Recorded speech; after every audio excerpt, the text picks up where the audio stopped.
Hi guys, Bike Paul here. So today I'm here at Via Moto in Sheffield, and I've come to take out for a spin the new for 2020 Honda Africa Twin. So stick around, I'll give you my thoughts and opinions. We'll do a little walk round, go through the specs. Here it is then, the Honda Africa Twin. So this is the Adventure Sport model. This is a 2020 version. This particular one that I'm taking out today is the standard one, so it's not got the DCT dual clutch transmission or the electronic suspension, but they are options depending on which version you get. So we'll start at the engine then. So this one is a 1084cc parallel twin. It's 86cc more than the last model, puts out 100 brake horsepower with 77 foot-pound of torque, or 105 newton meters depending on which measure you're looking at. The brakes are 310mm discs with 4 piston or 4 pot calipers at the front. The rear is 256mm with 2 pot Nissan, as you can see there. So far really strong. I've not taken it out in terms of distance too far yet, but plenty of bite, no problems there with the brakes. It's got ABS, which is switchable on and off, and that includes off-road ABS as well. It's a 21-inch tyre at the front and an 18-inch at the rear. These are tubeless, and this particular one is Metzeler on the tyres. The suspension at the front is Showa 45mm suspension, really firm, no kind of diving or anything like that. I mean, today I'm just riding on the road. There is more of an off-road version of the bike, but I guess with adventure sports most of these are going to be taken on the road, especially this particular model. It's brilliant for touring. You may well take it off-road, do some green laning and so on, but the suspension setup is perfect for kind of road riding at least. And the rear is a Showa gas charged, you can just see it there, there we go. The fuel tank is 24.8 litres, and it's got a curb weight of 238 kilograms. Now the seat height is between 850 to 870 millimeters, so it is adjustable in terms of the seat, and it also varies depending on the model as well that you're looking at. So it's really easy to cycle through the options then. In terms of the riding mode, as you can see here, it says it's in a tour mode, and if I want to just cycle through the different options, I can just literally press like that. So you've got gravel, off-road, user 1, user 2, tour mode, urban, and then back to gravel. And as you can see, it kind of changes the configuration in terms of how it looks for the rev counter, the speedo and so on.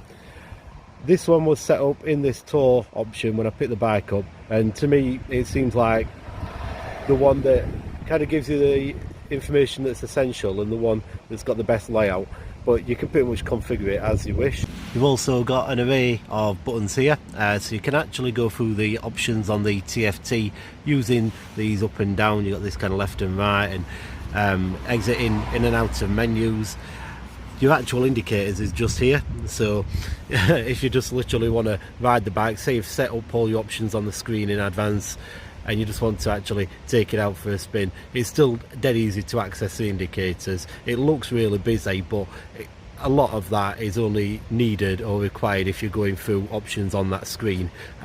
Indicators and normal functions are as easy as you'd expect them to be. Obviously you've got the starter on this side, you've got these really sturdy handguards. So in terms of other features then, you've also got a little power outlet, if you can see it there. It's got cruise control, self-cancelling indicators, as I mentioned, the LED headlights, the cornering lights. There is also an optional extra which is available to get a quick shifter. So what we'll do then is we'll start it up just so you can get an idea of how it sounds when it's stationary. So it's a simple press of this.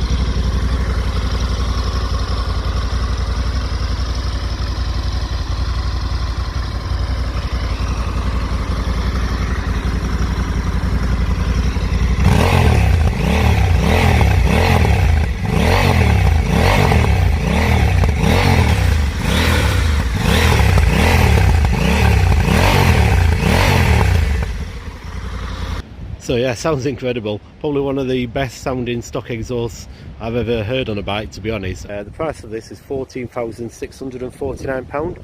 So as I mentioned, this is a standard model. It's not got the DCT dual clutch transmission or the electronic suspension. They are available depending on the model that you're looking for. The standard version, or kind of the cheapest Africa Twin for 2020, is £13,049. Now that one's a little bit more off-road biased in terms of the tyres, but it's also lighter. That one comes in at 226 kilograms as opposed to this one, which is 238 kilograms. And also the base model has a smaller fuel tank at 18.8 litres as opposed to this one, which is 24.8.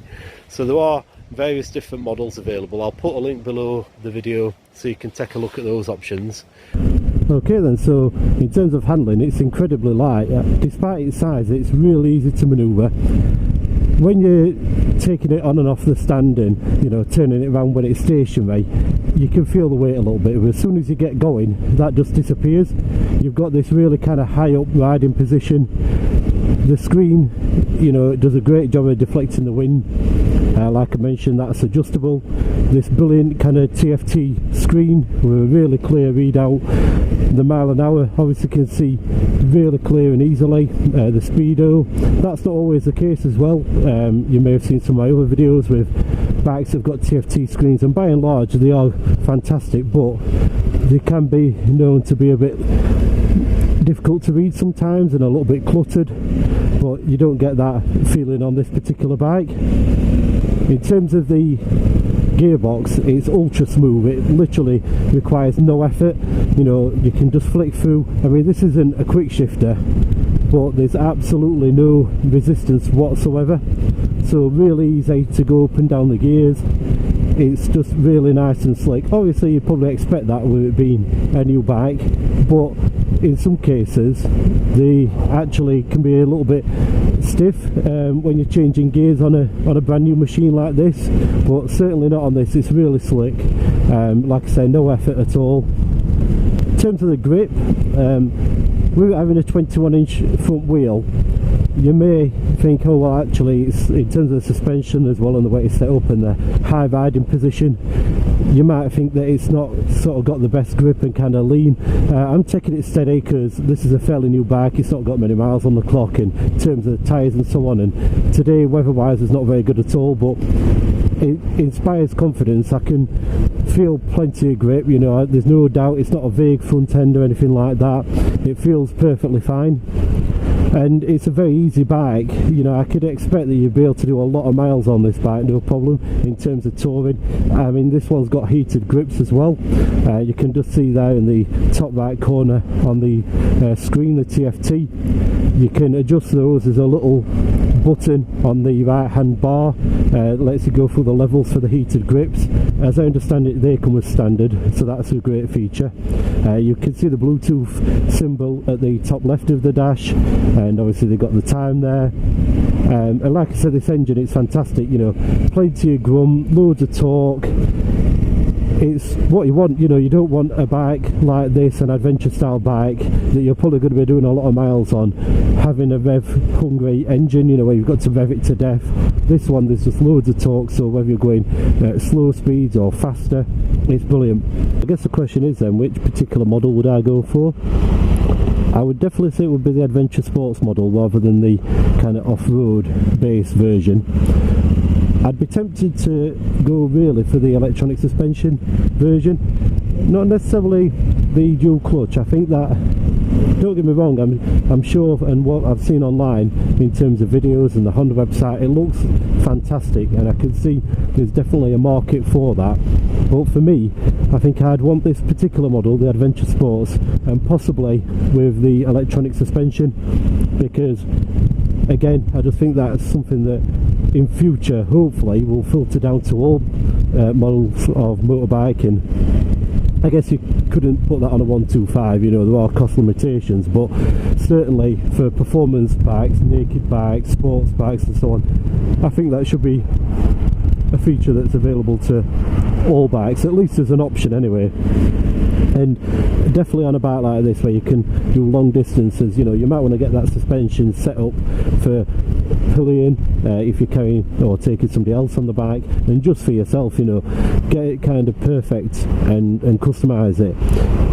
So that's probably what I'd go for, would be this particular model that I'm on today, but with the electronic suspension.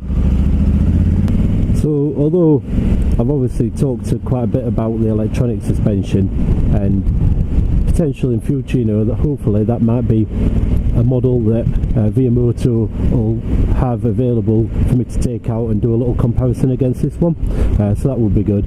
But out of the box for this particular version with the standard suspension, obviously although it's not electronically adjustable, it's still top quality shower suspension, and as I mentioned already, you can really feel it. You know, it's nice and firm but kind of supple as well, if that makes sense. So as I'm riding along now, I'm not feeling any you know, dips or kind of bumps in the road. And around Sheffield, if you live around this kind of area, you'll probably know the roads aren't the best condition. So I've encountered plenty of potholes on my journey so far today, and it takes it all in its stride, and it's definitely a little bit firmer, or on the firm side rather than soft, but I would say that that's what you want really. You know, if it's too soft, then you're just going to be pogoing around in.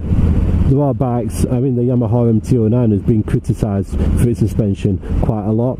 The version I've got is a little bit more sorted in terms of suspension, and you've got the SP model, but straight out of the box you can tell this one's absolute quality. I mean, it's such a fantastic bike, so easy to handle, the engine's brilliant, the brakes are really strong, it's super light and nimble once you're moving, and it's got all the technology and features that you'd expect. You know, there's a lot of competition out there. You've got the Triumph Tiger, the BMW GS, the Ducati Multistrada, depending on if you're looking at more on-road or off-road based machines, but really this has got it all. You know, you can just get on this bike and just get going. Yes, you can customize it to exactly how you want with that screen. It is a little bit intimidating at first because there's a lot of options on that dash, there's a lot of buttons on the switch gear, but once you've got it kind of set up, and I've had it less than an hour, and it's super easy to use that TFT screen. You can just cycle through the riding modes. Then I wouldn't let that put you off because it is very user friendly. And yeah, it'd be interesting to hear what you guys think. You know, are you looking for an adventure bike? Would this appeal to you? Personally, for the performance, the ride quality, the technology, the ability and the features of this particular bike, and especially the styling, because I think it looks fantastic, and that's something that plagues a lot of adventure bikes. Not all of them do look good, you know, some of them can look a little bit ugly. This one would be right up at the top of my list, but interesting to hear what you guys think. So, you know, leave a comment. Have you got an adventure bike at the moment? Have you got an Africa Twin? And do you see this one as kind of a worthy upgrade? I would definitely recommend taking one out for a spin because it's just really enjoyable. You know, you don't have to be into adventure bikes, just give it a go. And I think it'll probably change a lot of people's opinions on these kind of bikes because it is, like I said, very easy to handle. Here we are then, back at Via Moto. So it's been a really enjoyable day today taking this bike out. Definitely come down and give the guys a visit here. The showroom is fantastic, it looks amazing. They've got a whole range of bikes. They've got Honda, they've got Aprilia, they've got Piaggio, Vespa, Kawasaki. Hopefully going forward I'll be able to bring you a lot more videos taking bikes out from here. It'd be nice to take out a Kawasaki Z900 possibly in future, the new model. And yeah, like I say, if you've enjoyed the video, give it a like, comment, subscribe to my channel, and hopefully we can bring you plenty more videos soon. Cheers.